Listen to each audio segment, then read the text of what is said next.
যারা এত কথা বলে তাদের সাহস নাই বাংলাদেশে শরিয়া আইন বনাম অন্য আইনের উপরে একটা গণভোট দেওয়ার সাহস তাদের নাই। তো ওরা যেভাবে নিজেরা পৃথিবীর সবচাইতে বড় সন্ত্রাসগুলো, সবচাইতে বড় গণহত্যা এবং হত্যাকাণ্ডগুলো ঘটাচ্ছে, অথচ মুসলমানদের উপর সন্ত্রাসবাদের একটা তকমা দিয়ে রেখেছে, সেভাবেই তারা তাদের শাসন ব্যবস্থাকে উত্তম, আরামদায়ক, শান্তিপূর্ণ, উদ্দেশ্য সফল হবে এটা বোঝাচ্ছে। আর ইসলামী শাসন যেটা শরিয়া শাসন, এইটাকে তারা একটা ভীতিকর ব্যাপার হিসাবে সবার সামনে উপস্থাপন করেছে। এবং এইটা আমাদের যারা সাধারণ মুসলমান, যারা বোঝেন না, যারা গবেষণা করেন না, যারা জ্ঞান খাটান না, যারা গভীরে যান না, তাদের মস্তিষ্কে ঢুকে গেছে যে শরিয়া শাসন হওয়া এটা মানা যাবে না। নামাজ পড়বো, রোজাও রাখবো, ইফতার করব, হ্যাঁ, সাহারিও খাবো, মাহফিলে যাব, আমরা অনেক কিছু করব, ইজতেমায় যাব, ইজতেমা নিয়ে মারামারি করব, কিন্তু শরিয়া শাসনটা চাই না। ঠিক কিনা?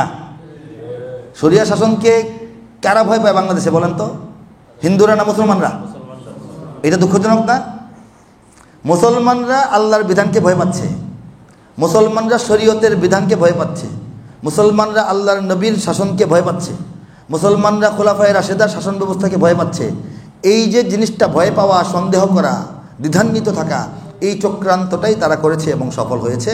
আমাদের মধ্যে এই ভয় ঢুকিয়ে দিতে পেরেছে। ঠিক কিনা বলেন? বিজয় চলে এসছে, স্বাধীন হয়ে গেছে, কিছুই হয় নাই যদি শরিয়ার দিকে আমরা না যাই। ঠিক কিনা বলেন?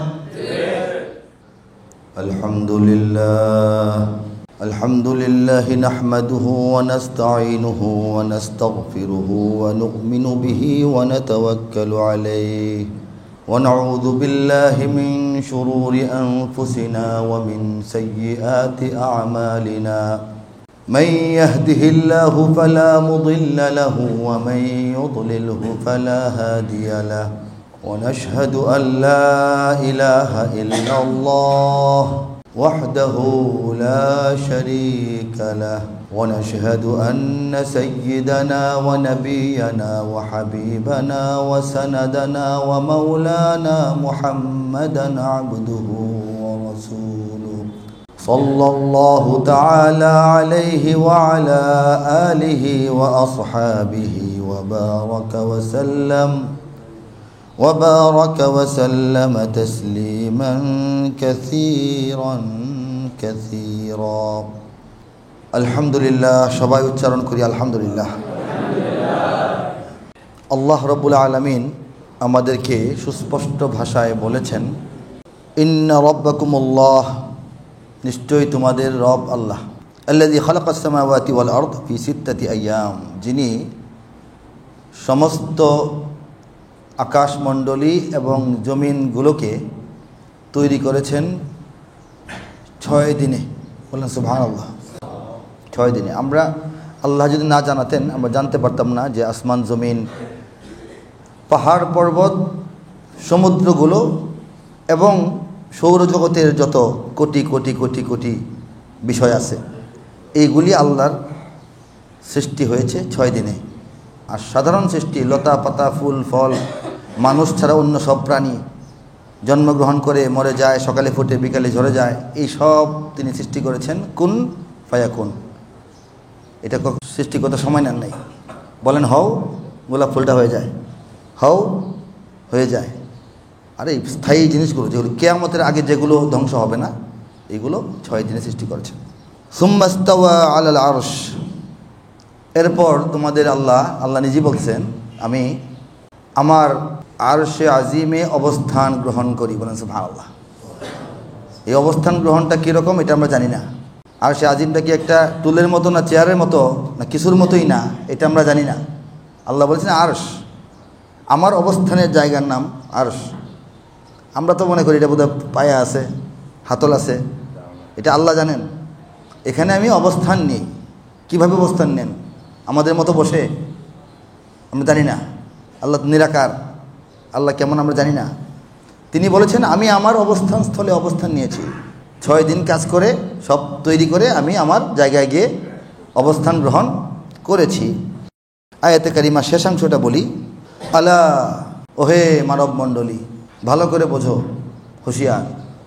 লাহুল খালক ওয়াল আমর, সৃষ্টি তাঁর, সৃষ্টিকার এবং শাসনও তার। বলেন সুবহানাল্লাহ। এটা হলো আল্লাহর এখানে আমাদেরকে বলার উদ্দেশ্য, যে তোমরা যে থাকো জমিনে আর দেখো আসমান, আকাশে জমিনে যা কিছু আছে, দুইটার মাঝখানে যা কিছু আছে, এই সবগুলি সৃষ্টি করেছি আমি 6 দিনে। বলেন সুবহানাল্লাহ। এখন দেখেন, পৃথিবীতে নিজেকে খোদা দাবি করনেওয়ালা লোক কিন্তু ছিল না? নমরুদ ছিল না? ফেরাউন ছিল না? এরকম ছিল নাকি? সাদ্দাত ছিল। এই যারা ছিল, এখনও যারা পৃথিবীতে আছে, মোটামুটি খোদাই দাবি করার মতোই তাদের অবস্থা। কিন্তু তারা কেউ কখনো বলে নাই যে সৃষ্টিকর্তা আমি। এই কথাটা কোনো খোদা দাবি করে নাই, মিথ্যা খোদারাও দাবি করে নাই। এটা একটু খেয়াল করেন। ফেরাউন বলেছে আমি তোমাদের রব, তোমাদের লালন পালন আমি করি, আমার হুকুমই সব হবে। নমরুদ বলছে এই দেখো একজনকে আমি জেলখানা থেকে ছেড়ে দিলাম, ফাঁসির আসামি। এই দেখো সাধারণ একটা মানুষ আমি হত্যা করলাম, আমার হাতে মৃত্যু, আমি জীবন দিতে পারি, মৃত্যু দিতে পারি। কিন্তু কখনো বলে নাই যে মানুষ আমি সৃষ্টি করেছি, বলে নাই যে আসমানগুলো আমি সৃষ্টি করেছি, বলে নাই যে জমিন আমার সৃষ্টি। এই কথাটা একমাত্র আল্লাহ বলেন। বলেন সুবহানাল্লাহ।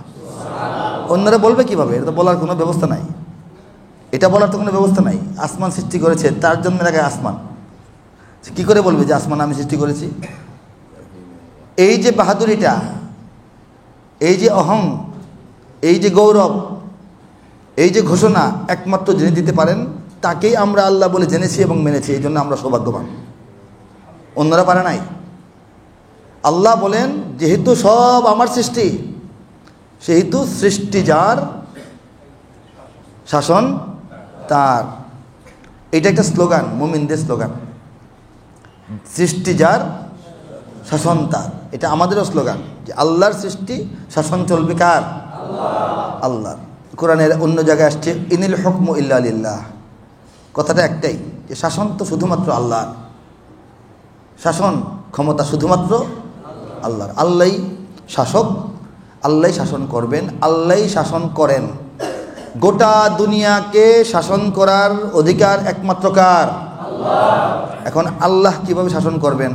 আল্লাহ কি দুনিয়াতে এসে দুনিয়ার জিনিসপত্রের খাতাপত্র, হিসাব নিকাশ, মিনিস্ট্রি, সচিবালয়ে চালাবেন না বলেই এই আল্লাহর আইন এবং আল্লাহর বিধানে যারা ক্ষমতা গ্রহণ করে এবং জগৎটাকে চালায় তাদেরকে বলা হয় খলিফা। কি বলা হয়?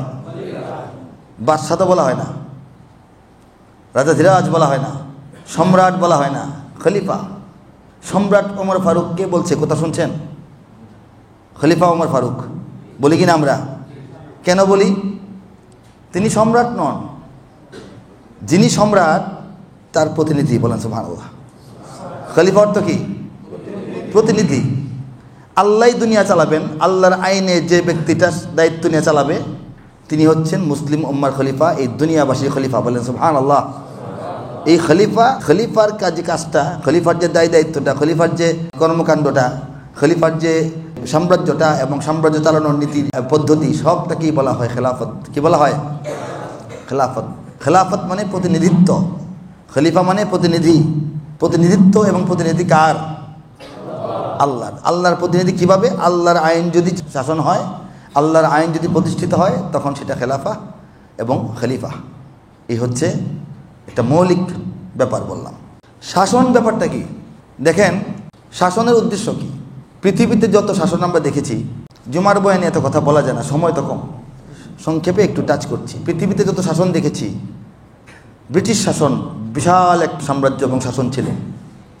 তারপর এখন এক প্রকারের মার্কিন শাসন চলছে। তারা সরাসরি দেশগুলি দখল করে না, কিন্তু তারা তাদের মতবাদ এবং শাসনের যে ইজম, গণতন্ত্র, এই পাশ্চাত্য গণতন্ত্রেও কায়েম করে মোটামুটি সব দেশকে তারা নিয়ন্ত্রণ করে। এটা তাদের। রুশ শাসন, তারা কমিউনিজম প্রতিষ্ঠা করে বিভিন্ন দেশকে নিয়ন্ত্রণ করার চেষ্টা করে। অলরেডি পৃথিবীতে অনেক দেশ কমিউনিজমের অনুসারী আছে, ঠিক কিনা বলেন? এই যে শাসনগুলির উদ্দেশ্য কি? শাসনের উদ্দেশ্য আমরা তাদের কর্মকাণ্ড দেখলে বুঝতে পারি। ব্রিটিশ শাসনের উদ্দেশ্য ছিল সারা দুনিয়াকে লুণ্ঠন করা, অন্য কিছু না। লুণ্ঠন করা গোটা পৃথিবী, অনেকটা এলাকা তারা যতদিন শাসন করেছে, সেই সব অঞ্চলের সমস্ত কিছু, সেই ইতিহাস, ঐতিহ্য, সংস্কৃতি, সম্পদ সব কিছু তারা হরণ করে, তখন বলা হতো গ্রেট ব্রিটেন, এখন তো আর গ্রেট আকারে নাই ব্রিটেন, তো ওখানে নিয়ে এই যে আমরা যে উন্নত রাষ্ট্র বিলাত ব্রিটেন যাওয়ার জন্য আমরা পাগল, থাকার জন্য পাগল, ওরা যে ওইটা চাকচিক্যময় করেছে, উন্নত করেছে, এটা তো করেছে তো আমাদের সম্পদ দিয়ে। এই ভারতবর্ষ লুণ্ঠন করেছে 190 বছর, কি বাকি রেখেছে নেওয়ার? চিন্তা করে দেখেন, কিছুই নেওয়ার বাকি রাখে নাই। ভারতবর্ষের অহংকার ছিল একটা হীরাখণ্ড, এটার নাম ছিল কোহিনূর। কোহিনূর হীরাখণ্ডটা এখনও ওদের হাতে, ওদের মিউজিয়ামে একটা আছে, ওই রানীর প্রাসাদ। ওই যে রানী যেটা কয়েকদিন আগে মারা গেল, ওই রানী না, এই যে এখন যারা বসবাস করে সেই প্রাসাদ না, আগের রানী ভিক্টোরিয়ার প্রাসাদ আছে, পুরনো একটা দুর্গ, সেখানে নাকি এটা রাখা আছে। আমি গিয়েছিলাম এই কোহিনূর যেখানে, সেখানে ঢোকার সুযোগ এবং অনুমোদন তখন হয় নাই, কিন্তু ব্রিটিশ মিউজিয়ামে দেখেছি কত কিছু তারা রেখেছে। আমাদের স্বাধীনতাকামী যোদ্ধা ছিলেন, ব্রিটিশ বিরোধী শেরে মহীশূর টিপু সুলতান, তার তলোয়ারটা তারা রেখেছে ওখানে। এরকম অনেক কিছু। আর সহায় সম্পদ তো অনেক নিয়ে গেছে, যত হীরা জহরত পান্না রত্ন, এগুলি ভারতবর্ষ থেকে তারা নিয়ে গেছে। এমনকি আমাদের দিল্লির লালকেল্লা, বিভিন্ন কেল্লা প্রাসাদগুলো, এইগুলোর যারা ভ্রমণ করতে যান দেখবেন যে দেয়ালের মধ্যে গর্ত গর্ত আছে, নকশার মধ্যে গর্ত, এই গর্তগুলির মধ্যে মণিমুক্তা ছিল, এগুলি তারা খুলে নিয়ে গেছে। এই হলো তাদের শাসনের উদ্দেশ্য। আমেরিকার শাসনের উদ্দেশ্য কি আমরা দেখতে পাচ্ছি, তারা আফগানিস্তান 20 বছর লুণ্ঠন করে যতটুকু পেরেছে নিয়ে গেছে। ইরাককে কয়েক বছর লুণ্ঠন করে যা নেওয়ার তারা নিয়ে গেছে, তেল টেল সব নিয়ে টিয়ে এখন ইরাক ছেড়ে তারা চলে গেছে। সিরিয়াকে লুণ্ঠন করতে শুরু করেছে, লিবিয়াকে লুণ্ঠন করে যা নেওয়ার নিয়ে গেছে। তাদের শাসন এবং সাম্রাজ্যের উদ্দেশ্য হলো লুণ্ঠন, অন্য কিছু আমরা ইতিহাসে পাই না। এবং সন্ত্রাসবাদ, যে পরিমাণ সন্ত্রাসবাদ তারা করেছে পৃথিবীর ইতিহাসে নাই। দাগেস্তানে রাশিয়ার আগ্রাসন, চেচেনিয়ায় রাশিয়ার আগ্রাসন, আফগানিস্তানে 1979 থেকে 89 পর্যন্ত 10 বছর আফগানিস্তান রাশিয়ার আগ্রাসন, আমেরিকার ইরাক আগ্রাসন, হ্যাঁ, কত লক্ষ মানুষ ইরাকে আমেরিকা মেরেছে, কত লক্ষ মানুষ সিরিয়ায় তারা মেরেছে, হ্যাঁ, কত মানুষকে তারা সহায়তা দিয়ে সমর্থন দিয়ে ফিলিস্তিনে আমাদের চোখের সামনে এখন হত্যা করছে, হ্যাঁ, কত লক্ষ লক্ষ মানুষ তারা আফগানিস্তানে এবং আরও অন্যান্য অঞ্চলে তারা হত্যা করেছে। এর কোনো সীমা পরিসীমা নাই। অথচ দেখেন তারা প্রচার মাধ্যমের সাহায্যে গোটা পৃথিবীর বুকে আতঙ্ক ছড়িয়ে দিয়েছে যে জঙ্গিবাদ নামক যে সন্ত্রাসবাদ, সেই সন্ত্রাসবাদটা ইসলামে আছে এবং মুসলিমরাই সন্ত্রাসী। পেরেছে কিনা এটা ছড়াই দিতে? এমনভাবে ছড়িয়েছে যে মুসলিমদের মধ্যে যারা নাকি একদম প্র্যাকটিসিং মুসলিম না, যারা ইসলামটাকে ভালো করে বুঝে শুনে মহব্বত করে ইসলাম গ্রহণ করে নাই, শুধু নামে মুসলিম, তারাও এখন মানে তাদের কথায় ভুলে গেছে, তাদের কথা বিশ্বাস করতে শুরু করেছে যে মনে হয় সন্ত্রাসবাদটা ইসলামের জন্ম দিয়েছে এবং মুসলিম উগ্রবাদীরা, মুসলিম সন্ত্রাসীরাই সারা দুনিয়াকে অস্থিতিশীল রেখেছে। কথাটা তো মিথ্যা, ঠিক কিনা বলেন? তো ওরা যেভাবে নিজেরা পৃথিবীর সবচাইতে বড় সন্ত্রাসগুলো, সবচাইতে বড় গণহত্যা এবং হত্যাকাণ্ডগুলো ঘটাচ্ছে, অথচ মুসলমানদের উপর সন্ত্রাসবাদের একটা তকমা দিয়ে রেখেছে, সেভাবেই তারা তাদের শাসন ব্যবস্থাকে উত্তম, আরামদায়ক, শান্তিপূর্ণ, উদ্দেশ্য সফল হবে এটা বোঝাচ্ছে। আর ইসলামী শাসন যেটা শরিয়া শাসন, এইটাকে তারা একটা ভীতিকর ব্যাপার হিসাবে সবার সামনে উপস্থাপন করেছে। এবং এইটা আমাদের যারা সাধারণ মুসলমান, যারা বোঝেন না, যারা গবেষণা করেন না, যারা জ্ঞান খাটান না, যারা গভীরে যান না, তাদের মস্তিষ্কেও ঢুকে গেছে যে শরিয়া শাসন হওয়া এটা মানা যাবে না। নামাজ পড়বো, রোজাও রাখবো, ইফতার করব, হ্যাঁ, সাহারিও খাবো, মাহফিলে যাব, আমরা অনেক কিছু করব, ইজতেমায় যাব, ইজতেমা নিয়ে মারামারি করব, কিন্তু শরিয়া শাসনটা চাই না, ঠিক কিনা? শরিয়া শাসনকে কারা ভয় পায় বাংলাদেশে বলেন তো? হিন্দুরা না মুসলমানরা? এটা দুঃখজনক না? মুসলমানরা আল্লাহর বিধানকে ভয় পাচ্ছে, মুসলমানরা শরীয়তের বিধানকে ভয় পাচ্ছে, মুসলমানরা আল্লাহর নবীর শাসনকে ভয় পাচ্ছে, মুসলমানরা খোলাফায়ে রাশেদার শাসন ব্যবস্থাকে ভয় পাচ্ছে। এই যে জিনিসটা, ভয় পাওয়া, সন্দেহ করা, দ্বিধান্বিত থাকা, এই চক্রান্তটাই তারা করেছে এবং সফল হয়েছে। আমাদের মধ্যে এই ভয় ঢুকিয়ে দিতে পেরেছে, ঠিক কিনা বলেন? এই যে বললাম উদ্দেশ্য, শরিয়া শাসনটা কি? শাসনের পরিচয় থাকে আমেরিকান শাসন, রাশিয়ান শাসন, রুশ শাসন, ব্রিটিশ শাসন বলি না আমরা, ব্রিটিশ শাসন আমলে বলি কি না? শরিয়া শাসন যেটা, এটা কার শাসন, কাদের শাসন, কি বলবো এটা? এটাকে যদি বলি যে মুসলিম শাসন আমলে পূর্ণাঙ্গতা পাবে না, এটা হচ্ছে শরিয়া শাসন, হচ্ছে আল্লাহর শাসন। কার শাসন? আল্লাহর শাসন মুসলমানরা এটা পালন করেন, লালন করেন, স্থাপন করেন, পরিচালনা করেন খলিফা হিসাবে। বলেন সুবহানাল্লাহ। এই মুসলিম শাসনের উদ্দেশ্যটা কি? ওদের উদ্দেশ্য তো আমরা দেখতে পাচ্ছি। মুসলিম শাসনের উদ্দেশ্য কয়েকটা, আল্লাহর শরিয়া বিধানের উদ্দেশ্য কয়েকটা। প্রথমত মানুষের বিশ্বাসের হেফাজত করা, বিশ্বাসের হেফাজত করা, যার যার ধর্ম বিশ্বাসের হেফাজত করার দায়িত্ব শরিয়া শাসন ব্যবস্থার কাঁধে থাকে। শরিয়া শাসন যেখানে চলে এখানে কোনো অমুসলিমকে জবরদস্তি করে ইসলামের আওতায় আনা হয় না। পৃথিবীর ইতিহাসে এটা নাই, শত শত বছরের খেলাফতের ইতিহাসে নাই যে খেলাফত চলাকালে কোনো অমুসলিমকে মুসলিম বানানো হয়েছে চাপ দিয়ে, জোর করে, বাধ্য করে। এই ইতিহাস একটি মাত্র নজির কোথাও নাই। কাজেই যার যার বিশ্বাসের নিরাপত্তা প্রদান করা ইসলামী খেলাফতের দায়িত্ব। বলেন সুবহানাল্লাহ। আচ্ছা, আমরা অন্য ধর্মের মানুষদের বিশ্বাসের নিরাপত্তা দেব, মুসলমানদের বিশ্বাসের নিরাপত্তা লাগবে না? নাকি লাগবে না? হ্যাঁ, মেহমানকে খাওয়াইছি, আমি একদম না খেয়ে আছি, এটা কেমন? এটা তো মেহমান দাবি করতে পারে না। হ্যাঁ, আমাকে সব দেন, আপনি খাবেন না, এটা মেহমান বলবে? ওরা বলে যে হ্যাঁ ঠিক আছে, আপনাদের এই মানবাধিকারটা সবার জন্য, কিন্তু আপনাদের জন্য না। কেন নয়? আমাদের ইসলামে যারা আছে, ইসলামের গণ্ডিতে যারা আছে মুসলমানরা, তারা যখন ইসলাম ছেড়ে চলে যায়, মুরতাদ হয়ে যায়, তখন শরিয়া শাসনের আইনটা হলো তাকে মৃত্যুদণ্ড দেওয়া হবে। কারণটা কি? ধর্ম চেঞ্জ করা তো যার যার ইচ্ছা, এরকম না ব্যাপারটা? এরকম না? কিন্তু একজন মুমিন মুসলমান যখন আবার অমুসলিম হয়ে যায়, ইসলাম ছেড়ে দেয়, তখন তাকে হত্যার নির্দেশ কেন? এটা খুব সহজ। কারণ হলো মুসলিম উম্মাহ, এটা একটা আলাদা পরিচয় আছে, আলাদা ডেজিগনেশন আছে। এটা হচ্ছে সমস্ত জাতি দুই ভাগে বিভক্ত, সামরিক, নাগরিক। থাকে না? একটা অংশ সামরিক আর বাকি অংশ কি নাগরিক। বাংলাদেশে কি আমরা সবাই সামরিক? কিছু লোক সামরিক আর আমরা সবাই কি?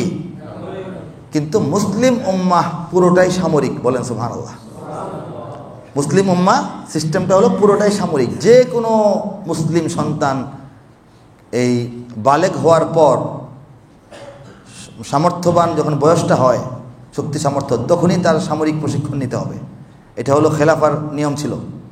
সে একজন যোদ্ধা, সে একজন লড়াকু, সে অন্যায়ের বিরুদ্ধে দাঁড়াবে, সে মজলুমের পক্ষ হয়ে পৃথিবীর সব জালিমের মূলোৎপাটনের জন্য, ইনসাফ কায়েমের জন্য যুদ্ধ লড়াই প্রয়োজনে করবে। বলে সুবহানাল্লাহ। একটা সামরিক বাহিনী থেকে যদি একটা আর্মি বের হয়ে চলে যায় আরেক পক্ষে, তখন আইনে কি বিচার? কি বলেন? ভারতের সীমান্তরক্ষী সে নিজের পক্ষ ছেড়ে পাকিস্তানের পক্ষে চলে গেছে, আইনটা কি বলেন? মানবাধিকার, স্বাধীনতা, যে ইচ্ছা করে যেতে পারবে এরকম, নাকি তাকে হত্যা? সে শত্রু। ইসলাম থেকে যদি কেউ ইচ্ছাকৃত বের হয়ে যায়, তাহলে তার ব্যাপারে এই হুকুমটা জারি হয়। এটা হবে। বর্ডার গার্ড বাংলাদেশ সপক্ষ ত্যাগ করে এই বিএসএফের পক্ষে চলে গেছে, সে কি আমাদের বন্ধু না শত্রু? তো ইসলাম যারা ছেড়ে চলে যায় গ্রহণ করার পর, তাদের ব্যাপারে এই বিধানটা দেওয়া হয়েছে। এটা আল্লাহর বিধান। বলেন সুবহানাল্লাহ। মানুষের চিন্তা, বুদ্ধি, বিবেকের রক্ষণাবেক্ষণ হচ্ছে শরিয়া আইনের আরেকটা উদ্দেশ্য। চিন্তা, বুদ্ধি, বিবেক যাতে সংরক্ষিত থাকে, এই জন্য বিশেষভাবে মাদককে হারাম করা হয়েছে। বলেন সুবহানাল্লাহ। মাদক সেবন করলে মানুষের বুদ্ধি বিবেক থাকে, নষ্ট হয়ে যায়। কিন্তু বর্তমান দুনিয়া মনে করে যে ওই ব্যক্তি নিজে মাদক খায়, তার কি হয়েছে না হয়েছে এটা তো আমার দেখার বিষয় না, তার বুদ্ধি বিবেক লোপ পেলে এটা তো রাষ্ট্রের কোনো ব্যাপার না, সে ঘরে বসে খাইতে থাকুক। রাস্তায় পড়ে থাকে, গাড়ি চলতে পারতেছে না, সর্বোচ্চ সেবা হলো যে সরকারি অ্যাম্বুলেন্স তাকে নিয়ে চিকিৎসা দিয়ে বাসায় পৌঁছায় দেবে, কিন্তু মাদক কিন্তু বন্ধ করবে না। ঠিক না? এটাকে তার অধিকার মনে করা হয় যে সে খেতে চায়, খাক, তার টাকাতে সে খায়। এই তো কথাটা। ইসলাম বলে যে না, প্রত্যেকটা মানুষের মস্তিষ্ক, মানসিকতা, জ্ঞান, বুদ্ধি, বিবেককে সংরক্ষণ করা খলিফার দায়িত্ব, খেলাফতের দায়িত্ব, শরিয়া আইনের দায়িত্ব। এটাকে ধ্বংস করার সুযোগ, অধিকার মানুষকে দেওয়া হবে না। এটা আল্লাহর দান। ঠিক কিনা বলেন? এই জন্য এই যে মানুষের বুদ্ধি বিবেক রক্ষার জন্য মাদক নিষিদ্ধ করা হয়েছে। মদ এবং সমস্ত মাদক দ্রব্য ইসলামে নিষিদ্ধ, এই জন্যই নিষিদ্ধ। অথচ আমাদের দেশে এরকম না। দেখেন, করোনা যখন চলছিল তখন এই আমাদের গুলশান বনানী এলাকায়, ওইসব এলাকায়, এই বারিধারা, ডিওএইচএস টোটাল এলাকাটার মধ্যে, যেটাকে আমরা এলিট এলাকা বলি, সেখানে কিছু প্রতিষ্ঠান বা কিছু সংগঠন, কিছু লোকজন, করোনা তো কেউ বের হয় না, একসাথে জমা হওয়া নিষেধ, তখন তারা মদ সাপ্লাই দিয়েছিল বাসায় বাসায়। যারা মদ খেয়ে অভ্যাস, ক্লাবে যেত, আগে বারে যেত, যেতে পারছে না, তাদের কাছে কি মদ সাপ্লাই দিয়েছে কিছু প্রতিষ্ঠান। সরকারিভাবে তাদেরকে জরিমানা করা হয়েছে, জেল দেওয়া হয়েছে, বিচার করা হয়েছে। বিচারটা হলো, কারণটা হলো, যারা এই মদ বিলি করেছে তারা আবার লাইসেন্স প্রাপ্ত প্রতিষ্ঠান না, এই জন্যে, মদের জন্য না, বাড়িতে বাড়িতে মদ পাঠানোর জন্য না, এটা অপরাধ না। অপরাধটা কি? যারা এই ব্যবসাটা করার অধিকার রাখে তাদের বাইরে কিছু যুবক এই চান্সে ব্যবসা করছে আর কি, এই জন্য ধরা হয়েছে। এ হচ্ছে আমাদের আইন। এখন আপনি বাংলাদেশে শান্তি আশা করেন, স্থিতিশীলতা আশা করেন, বিজয় চলে এসছে, স্বাধীন হয়ে গেছে, কিছুই হয় নাই যদি শরিয়ার দিকে আমরা না যাই। ঠিক কিনা বলেন? মদ বিলি করেছে বাড়িতে বাড়িতে, এটা কোনো খারাপ কিছু না। খারাপ হলো যে সে লাইসেন্স ছাড়া দিয়ে করেছে, এটা হলো সরকারি দৃষ্টিতে এইটুকু অপরাধ। এলো বাংলাদেশের পরিস্থিতি, সারা পৃথিবীতে এই অবস্থা। আরেকটা উদ্দেশ্য হচ্ছে মানুষের জীবনের নিরাপত্তা। এই জন্য আল্লাহ রাব্বুল আলামিন বলেছেন, যদি কোনো নিরপরাধ মানুষকে অন্য একটা মানুষ হত্যা করে, সে যেন একটা মানুষকে নয়, গোটা পৃথিবীর সমস্ত মানুষ এবং মানবতাকে হত্যা করলো, এত বড় অপরাধ। আর যদি একটা মানুষের জীবন রক্ষা করে, সে গোটা পৃথিবীর মানবতাকে রক্ষা করলো। তবে যে ব্যক্তি অন্য ব্যক্তিকে অন্যায়ভাবে হত্যা করবে, তাকে হত্যা করা, এটা হচ্ছে শরীয়তের বিধান। তাকে কি করা? হত্যার বদলে হত্যা, এটা হচ্ছে শরীয়তের বিধান। এখানে ছাড় আছে একটাই, যদি যাকে হত্যা করা হলো তার যারা উত্তরাধিকারী, নমিনি, তারা যদি এই ব্যক্তিকে ক্ষমা করে দেয়, তাহলে এই ব্যক্তিরা ক্ষমা পাবে। আরেকটা হলো যে হ্যাঁ, তারা তিন রকম সিদ্ধান্ত নিতে পারে। একটা হচ্ছে যে আমরা তাকে ক্ষমা করে দিলাম, আমার ভাইকে মেরে ফেলছে, আরেকটা লোক মারা যাক, আমি চাই না, তারও তো ফ্যামিলি আছে, আচ্ছা সবুর করলাম, বলে না অনেকে, তার ফ্যামিলির দিকে তাকিয়ে ক্ষমা করলাম, একটা সুরত। আরেকটা সুরত হচ্ছে তার কাছ থেকে রক্তপণ আদায় করা। রক্তপণ যদি দাবি করে, রক্তের মূল্য কত হবে, এটার কোনো সীমা নাই, কিন্তু এখানে শরিয়াহ একটা বিধান দিয়েছে আল্লাহর পক্ষ থেকে। রক্তের মূল্য হলো 100 উট। কত উট? 100 উট, অথবা অন্তত 100 গরু গাভী, ঠিক আছে। আরেকটা বলা হয় 2000 বকরি, এরকম একটা আছে। যাই হোক, এখন 100 উটের দাম কত হবে দেখেন। 100 গরু দেখেন না বাংলাদেশে কত হবে, গড়ে কত দামে হয় গরুর? হ্যাঁ, 1 লাখ করে ধরতেছেন, আর একটু কমে ধরা যায় না? 50,000 ধরেন, তবুও তো 50 লাখ। 50 লাখ টাকা যদি কোনো গার্জিয়ান মনে করে যে না, আমি সে মরলে আমার লাভ কি, আমার লোক তো আমি হারাইছি, স্ত্রী ভাবতেছে আমার স্বামী তো হারাইছি, ঠিক আছে, আমার সন্তানদেরকে নিয়ে আমার চলতে হবে, আমি রক্তপণ দাবি করি, মিনিমাম 50-60 লক্ষ টাকা এই মহিলাকে দেওয়ার পর তাকে সরকার ছেড়ে দিবে। এই বিধানটা আল্লাহ রাখছেন। প্রয়োজনে আহত, মানসিকভাবে যারা মর্মাহত ফ্যামিলি, তারা শাস্তিও চাইতে পারে, রক্তপণ আদায় করতে পারে। আরেকটা হচ্ছে যে না, আমার কিছুই দরকার নেই, এমনি মাফ করে দিলাম, আমার কিছুই দরকার নেই, এমনি তাকে মাফ করে দিলাম, এটা তো তৃতীয়। এই হলো বিধান। দেখেন শরীয়তের বিধানটা কত সুন্দর। এবং এই যে হত্যাকাণ্ডটা, হত্যার বদলে যে হত্যা, সে তো হত্যা করেছে রাস্তাঘাটে অথবা গোপনে, কিন্তু শাস্তিমূলক যে হত্যাটা, হ্যাঁ, এইটা কিছু সংখ্যক মুমিনের সামনে হইতে হবে। বলেন সুবহানাল্লাহ। যারা আরব রাষ্ট্রে গেছেন থাকে, এই যে জিদ্দায় মসজিদে কিসাস আছে, আলাদা একটা মসজিদ কিসাস দেখে আসছি। এই মসজিদটার কাজই হলো এটার সামনে ওই হত্যাকারীদেরকে হত্যা করা হয়।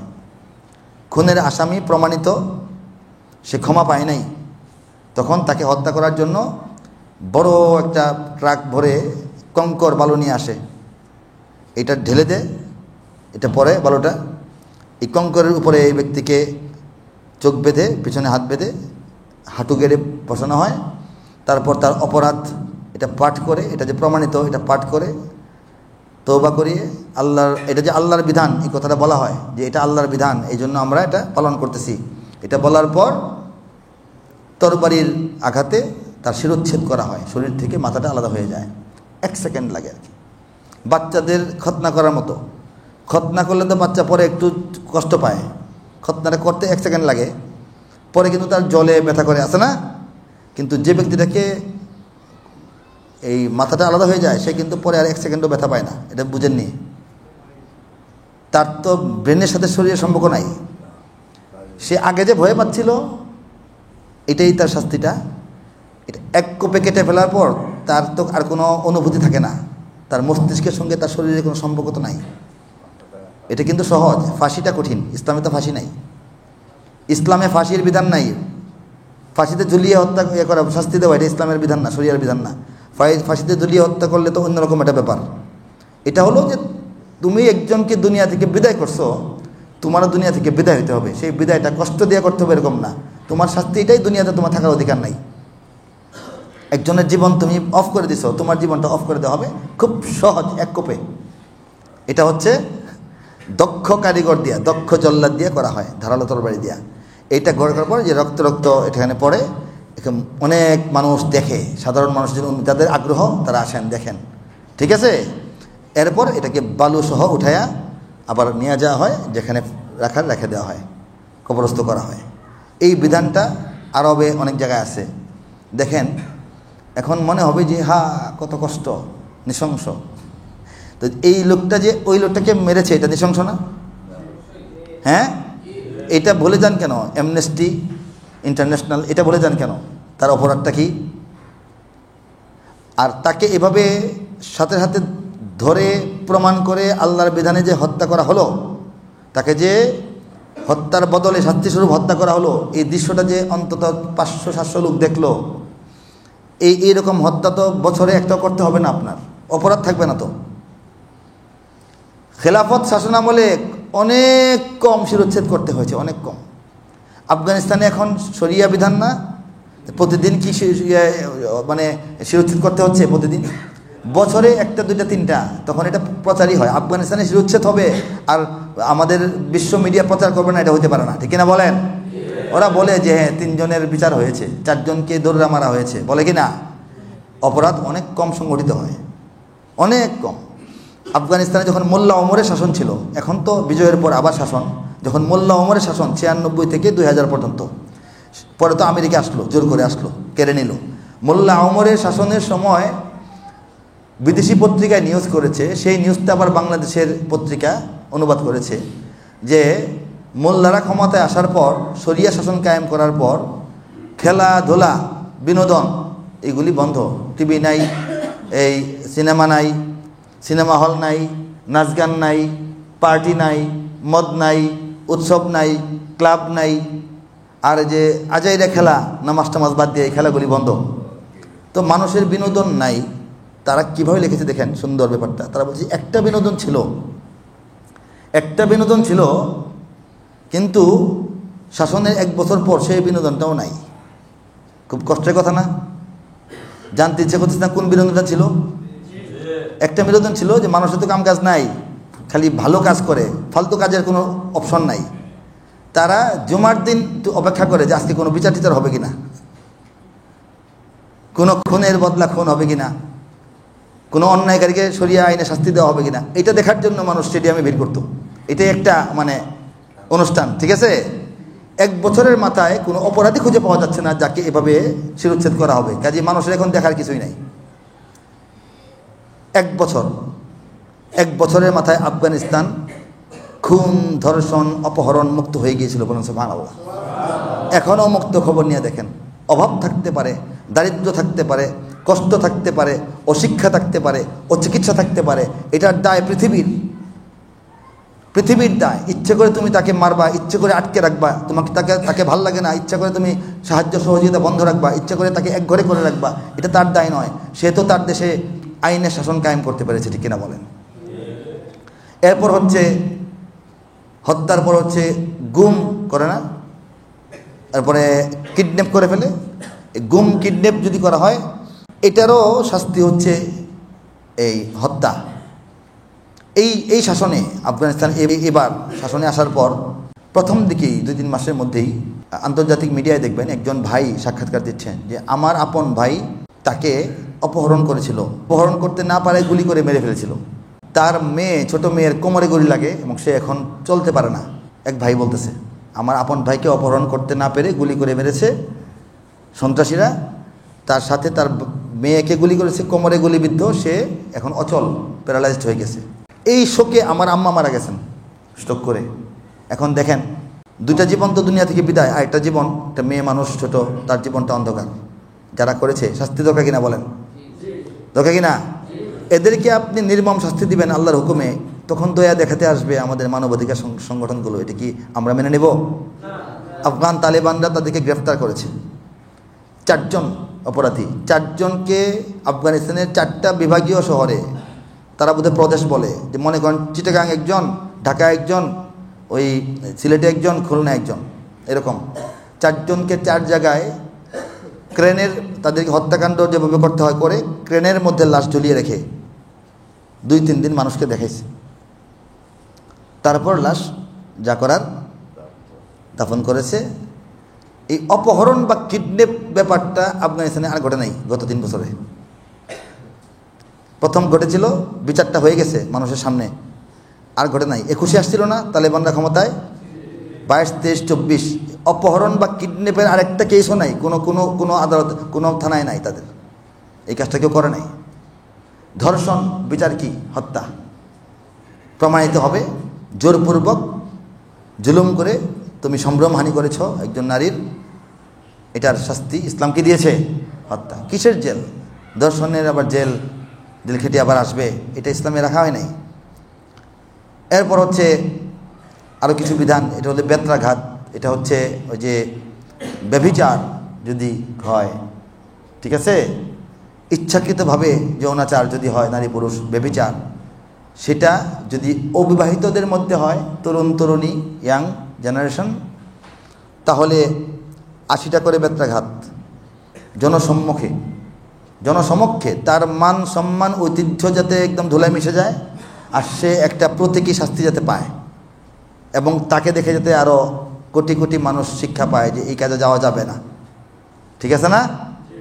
আর যদি এদের স্ত্রী আছে, স্বামী আছে, এরপরেও এই ধরনের কোনো আচরণ কেউ করেছে, বিবাহিত জুটি বা বিবাহিত একটা পক্ষ, সেই বিবাহিত অপরাধীর শাস্তি হলো তাকে কোমর পর্যন্ত বালুর মধ্যে গেড়ে, বাকি যে শরীরটা উপরে উন্মুক্ত, এখানে পাথর নিক্ষেপ করতে করতে হত্যা করা হবে। আল্লাহর বিধানটা কি? প্রত্যেক দিন 5-7 জনকে এভাবে মারার জন্য, নাকি 5-7 বছরে একজনও এই অপরাধ না করার জন্য? কোনটা? প্রতিদিন 5-7 জনকে মসজিদের সামনে এসে মারার জন্য? একটা ঘটনা, একজনকে এভাবে শাস্তি দেওয়ার পর অন্তত 7 বছর এই চিন্তা কেউ করবে না। ভুলে কেউ যদি আবার করে, আবার শাস্তি হবে ধরা পড়লে, ঠিক কিনা বলেন? এইভাবে আল্লাহর বিধান। আল্লাহ তো মানুষকে সৃষ্টি করেছেন, তিনি মানুষের নেচার জানেন, মানুষের চরিত্র বুঝেন, মানুষের প্রবণতা নিশ্চিত জানেন। কাজেই মানুষকে কোন ধরনের আইন দিলে কোন অপরাধ থেকে মানুষকে নিবৃত্ত রাখা যাবে, এবং অল্প কিছু মানুষের উপর আইন প্রয়োগের মাধ্যমে গোটা বিশ্বের মানবতা আরাম পাবে, রক্ষা পাবে, নিরাপত্তা পাবে, সেই ব্যবস্থাটাই আল্লাহ পাক করেছেন, ঠিক কিনা?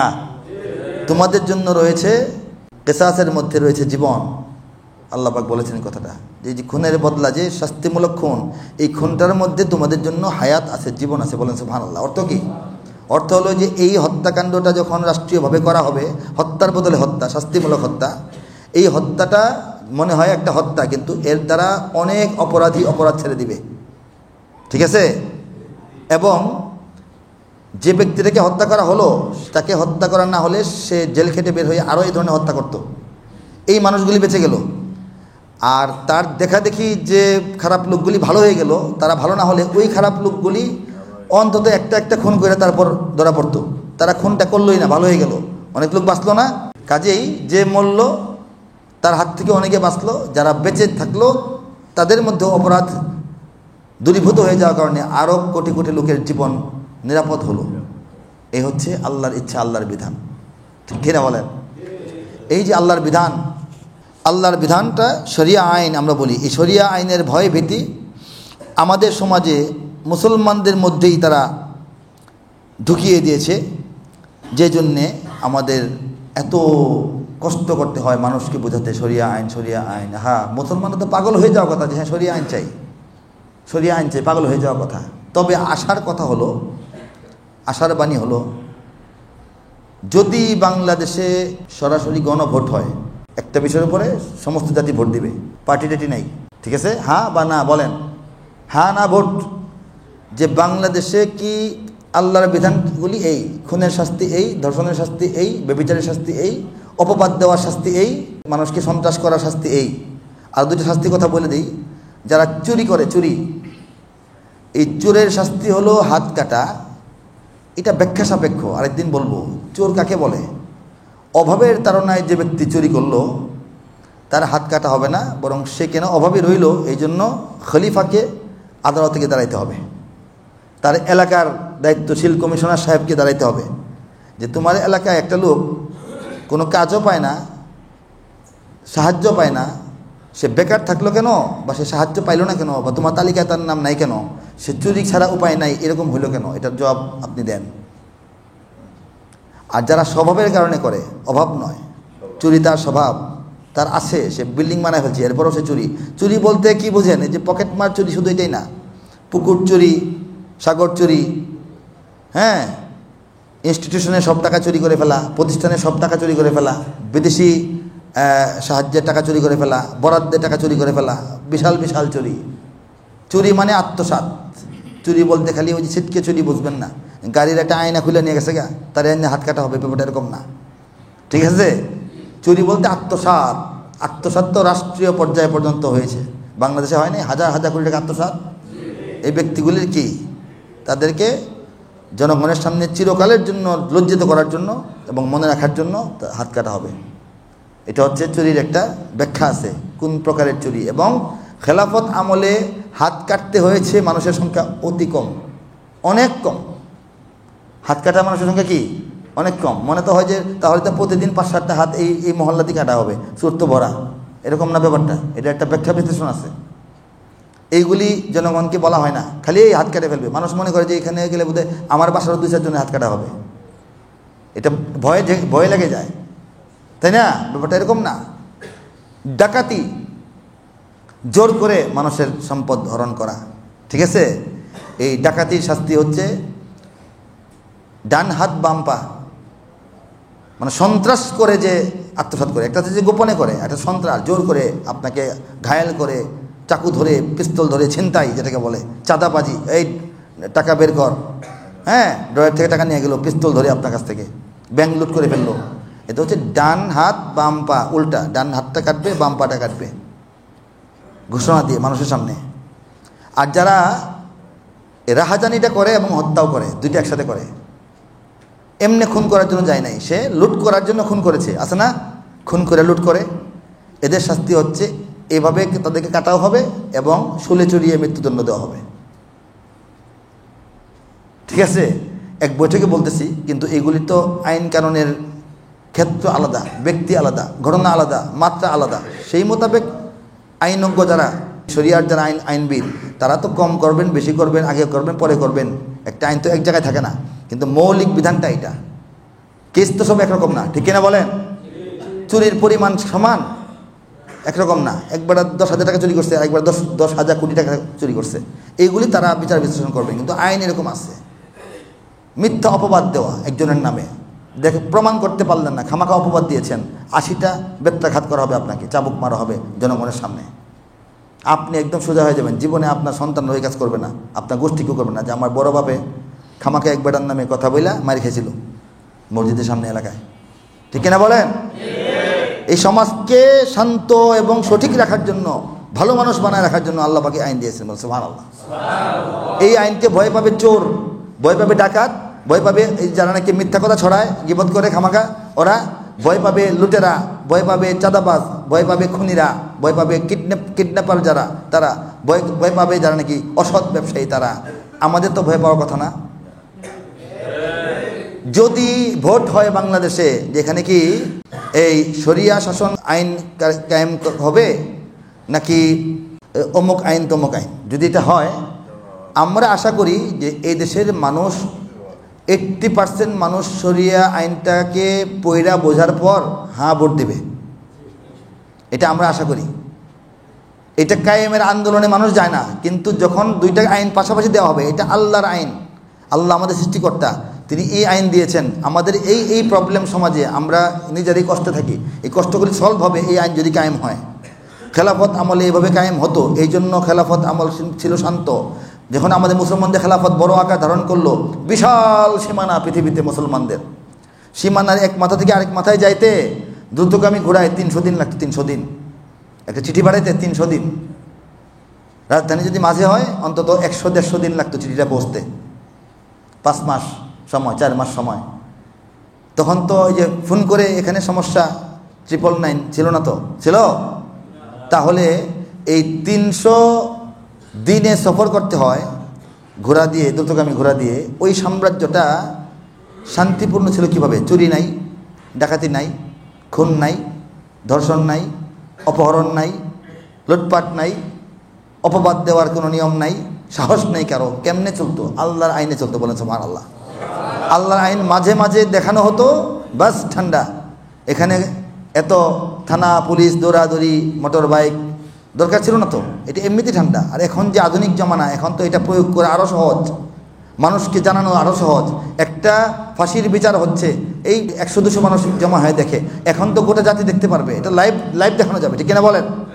যাদের আগ্রহ, যাদের হার্টের সমস্যা নাই, দেখতে চান দেখেন, কারণ দেখার অনুমতি আল্লাহ পাক দিচ্ছেন এবং দেখাইতে আল্লাহ পাক বলছেন, ঠিক কিনা?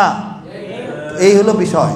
তো আমরা যদি এখনও শরিয়া আইনের জন্যে, শরিয়া আইনের পক্ষে ব্যাখ্যা সহকারে গণমানুষকে বোঝাই, মসজিদে বোঝাই, মাহফিলে বোঝাই, ছোট্ট ছোট্ট সহজ ভাষায় বই লিখে বোঝাই, বুকলেট, এই অন্তত বাংলাদেশের মানুষ সহজেই বুঝে যাবে শরিয়া আইনটা কেন দরকার, এটার কি ফায়দা, আগে যে ছিল এখন যে নাই, থাকা যে দরকার, যে আইনগুলি আছে এগুলি আমাদের উদ্দেশ্যমূলক শোষণ করার আইন, এটা বুঝবে। শরিয়া আইন মোটা থাকে 3 প্রকার। কিছু আইন হলো আল্লাহবাদী আইন। কি আইন? বলে না, রাষ্ট্রবাদী পুলিশবাদী কেস। কিছু কেস কি আল্লাহবাদী, আরেক অংশ কেস হলো মানুষবাদী, একে অপরের বিরুদ্ধে বাদী। আরেকটা হচ্ছে জেনারেল ল, সাধারণ আইন। সাধারণ আইন, ঠিক আছে? আপনি ট্রাফিক আইন লঙ্ঘন করছেন, এটা আল্লাহবাদী না, মানুষবাদী না, এটা সরকারের আইনেই আপনাকে ধরবে, ঠিক কিনা বলেন? সাধারণ আইন, মানুষবাদী আইন, আল্লাহবাদী আইন, 3 রকমের আইন আছে। এই 3 রকমের আইনের ব্যাখ্যা আছে, বিশ্লেষণ আছে, বিবরণ আছে, প্রকার আছে, এগুলির আছে সংখ্যা আছে এবং এটার সিরিয়াল আছে।